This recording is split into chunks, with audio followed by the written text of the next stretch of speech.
হযরত হানজালা রাদিয়াল্লাহু তাআলা আনহু নামক একটা সাহাবী ছিলেন, তিনি নবীকে কেমন মহব্বত করেছিলেন।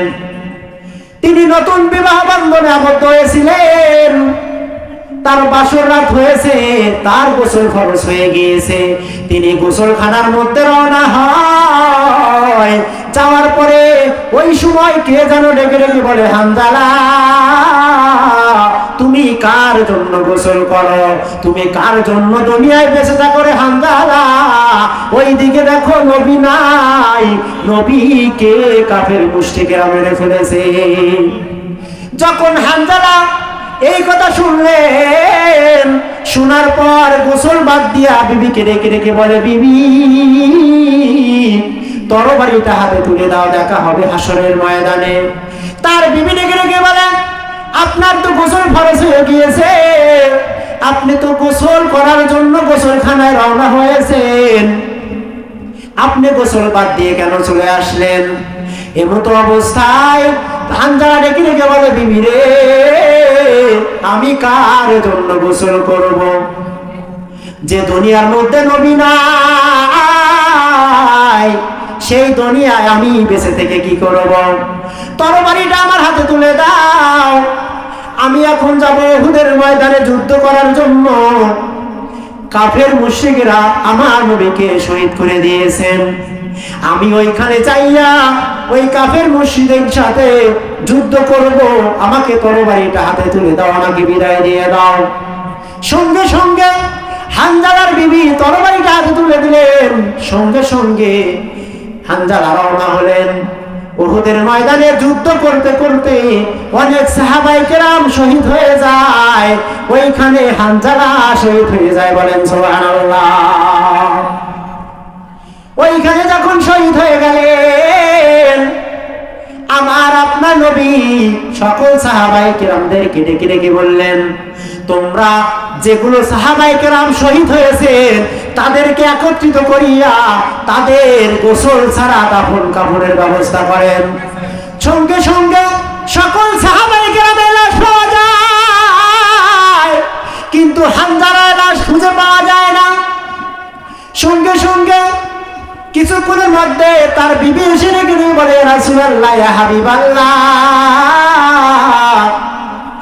আপনি সকল সাহাবায়ে কেরামের লাশ আপনি গোসল ছাড়া দাফন কাফন করতে পারেন, কিন্তু আপনার প্রিয় হানজালার লাশ আপনি গোসল ছাড়া দাফন কাফন করতে পারেন না। সঙ্গে সঙ্গে আবার আপনার নবী বললেন, হানজালা তার নতুন বিবাহ বন্ধনে আবদ্ধ হয়েছেন, হানজালা কে এখানে এসে শহীদ হয়েছেন। তখন বললেন, ইয়া রাসূলুল্লাহ ইয়া হাবিবাল্লাহ, কে যেন ডেকে ডেকে বলে, হানজালা তুমি কার জন্য গোসল করো? ওই দিকে দাও, উহুদের ময়দানে নবীকে শহীদ করা হয়েছে। সঙ্গে সঙ্গে গোসল বাদ দিয়ে হানজালা দৌড়ে আসছে, আসার পরে উহুদের ময়দানে যুদ্ধ করতে করতে শহীদ হয়ে গিয়েছে।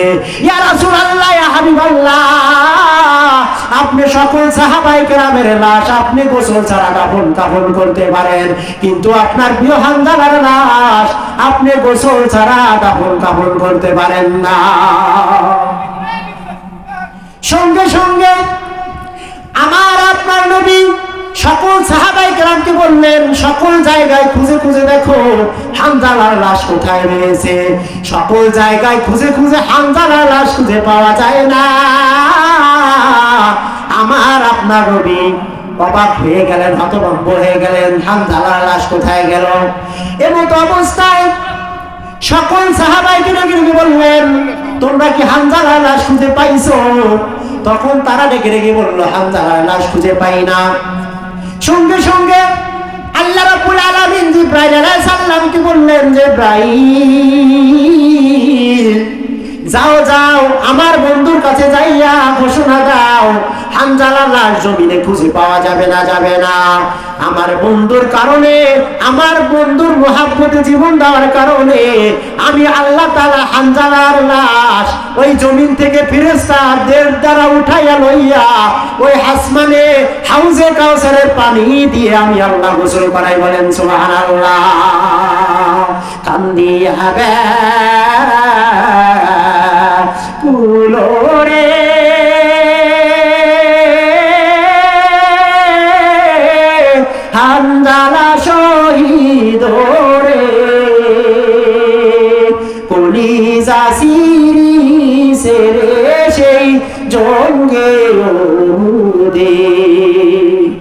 নবীর প্রিয় সাহাবী ছিলেন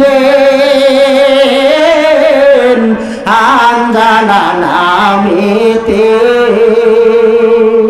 তিনি শহীদ হয়েছিলেন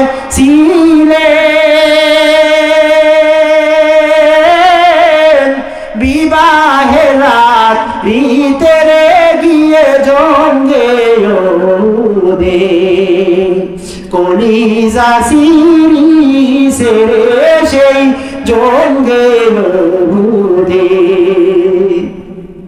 নবীর মহাব্বতে নবীর জন্য হানজালা জীবন দেওয়ার কারণে আল্লাহ রাব্বুল আলামিন হানজালাকে এমন সম্মান দিলেন, এমন মহাব্বত করলেন।